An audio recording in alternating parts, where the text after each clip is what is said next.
Nabi na tayo sa pangalawa natin pupuntahan. So, ayun, nasisipat ko na guys. Ayun, ang bango. Santa Fe, brother.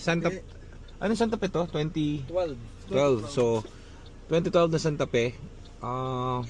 Maganda yun. Nakita ko pala yung sa picture. Sariwa, ganda eh. So, first own sila. Ayan, yung bahay nila. So, puntahan natin, babain na natin. Tignan natin kung anong kaahantungan ng deal natin ito. Layo ng drive mo dun ah. Tara, babaan tayo. Tignan natin. Ayan, sinisipat na ni Nico Boy. Ayan na si Sir, may-ari. Yosi break mo na ako kasi parang 2 oras yata kami bubiyahe. Layo, brother. Layo. Silipin mo natin yung mga meron dito. Meron, may swimming pool. May swimming pool ah. May karaoke, may swimming pool. Kompleto. Sakto, nagugutom na ako. Ayos. May birthday, John.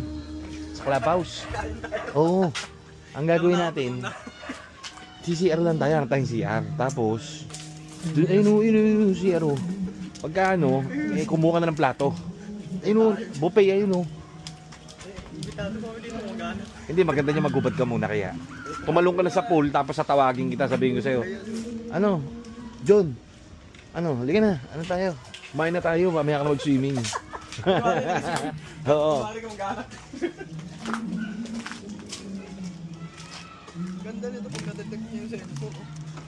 Automatic. OBD, kuhaan mo. So ito yung Santa Fe natin titignan. Hindi na makapagpigil si paring Nico. Sinisipat niya na. Ganda. Sariwa ka nga eh. Sariwa ito.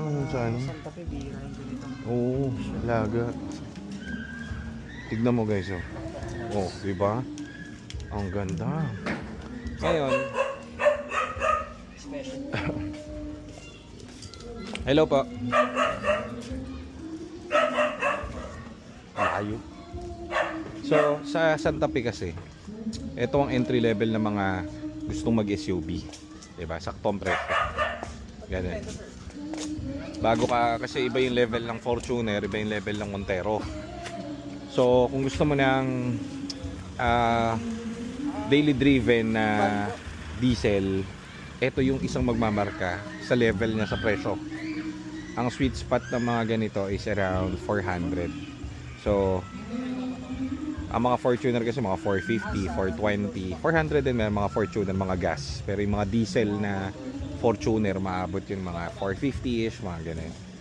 Ito, makuha natin na mas lower, di panalo, di ba? Marami na kami naging Santa Fe. Okay, magandang feedback ng Santa Fe.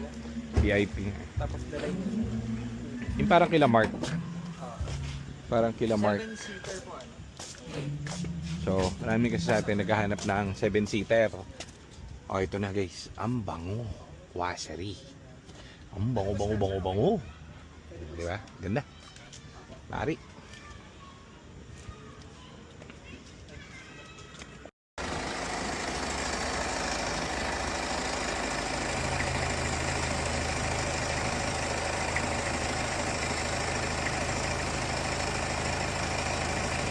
Beautiful.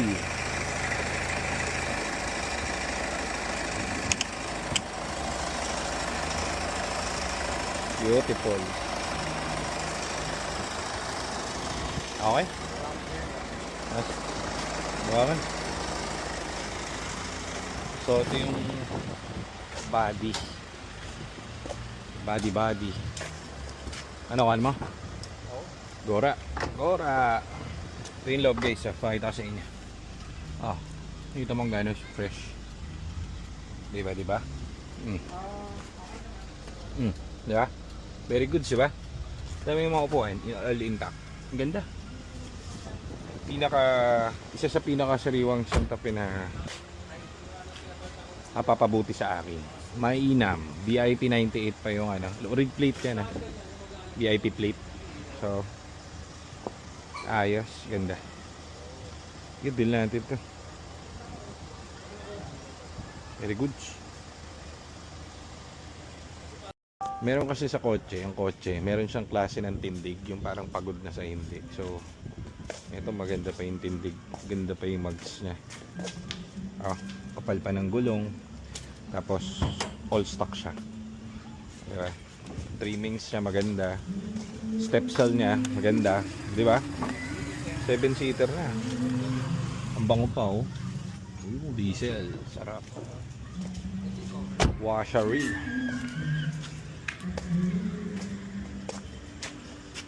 Sleepy moderated. Sked moderated. Ayun na nga, muntik pa namin di mabili kasi ang nangyari, nag-isip pa ng malala si sir. Pero na-close naman namin yung deal. So bibili na natin ngayon tong Santa Fe. Yay! Ayan o, uwi na natin yan. Ayos. So, good deal. Uwi na tayo. Pinakasariwang Santa Fe na nakita ko sa buong buhay ko. 41,000 mileage. Sobrang sariwa niya. Kaya pinuntahan namin kasi marami kaming Santa Fe dati. Siguro minimal nun 150, 120, ganun. Tignan mo to, kanina pa kami iniikutan na itong bios na to. Ayan, si Tarugo iikot na naman dito. Ay, pumark na yata. Ala ko, unahan pa tayo dun sa Santa Fe. So, yan ang pinaka-washery guys. Marami naghanap sa amin 7-seater. Kaso yung budget naman nila for 7-seater, hindi naman ganun ka bongga. So, hanap kami ng pasok doon sa mga inquiries natin. So, ito yung isa sa mga nakita natin na talagang subok na namin. Pagka malayo ang biyahe, talagang diesel guys, diesel. So, Fortuner kasi ilan lang ba seater yun? Maliit pa. Meron pa nga tayong Fortuner doon eh. Ito mahaba, diesel, tipid sa gas, executive, masarap. 'Di ba? So, masaya, mura pa. So, dali mo natin shop. So, alis na tayo. Bitbitin na natin to si Santa Fe. Nagigilig na sa gutom yung bata ako eh. Nagigilig na sa gutom pare. Kakain muna tayo. Saan mo gusto kumain? Kahit saan dyan, sa gilid-gilid, parang masarap lang. Siyempre bayan ito sa mamahaling restaurant. Siguro sa sa Tarugo. Gusto mo doon Japanese? Tarugo? Oo, Japanese. Hindi ko sanay sa mga ganun pagkain. Tarugo. Sarap yun, Japanese food. Kakainin mo ng hilaw. Aromatic. Kumakain ka ba ng hilaw? Sarap no? Samgyup. Shoutout ka naman sa Tarugo. Tarugo, baka naman. Sa Tarugo restaurant. Baka naman may pa-sponsor ka dyan. Dadaan kami dyan. Oo, baka naman pwede mo himudin yan. Sige. Solid nga yung step seal oh. Meron yung iba kinabit lang eh. Ito talaga yun eh. Sa body nakakabit eh. Sa chassis na Okay. Pwede na tayong mag-outing. Pag mag-outing kayo, sakto summer no? 7-seater diesel, washery. Yung kay Mark na ganyan, ang tinakbo 250,000 yata eh. Biro mo gaano katibay yun. times 4 nito. Oo. Pero 250,000. Problema lang dun sa tape nila, hindi nila kasi hindi nila na maintenance kasi magkakapatid sila eh. So walang mismong yung isa lang ang gumagamit na mababantayan ng maintenance. Pero para umabot ng 200. Oo. Laki yun, 250. Naikot na nila ang Pilipinas.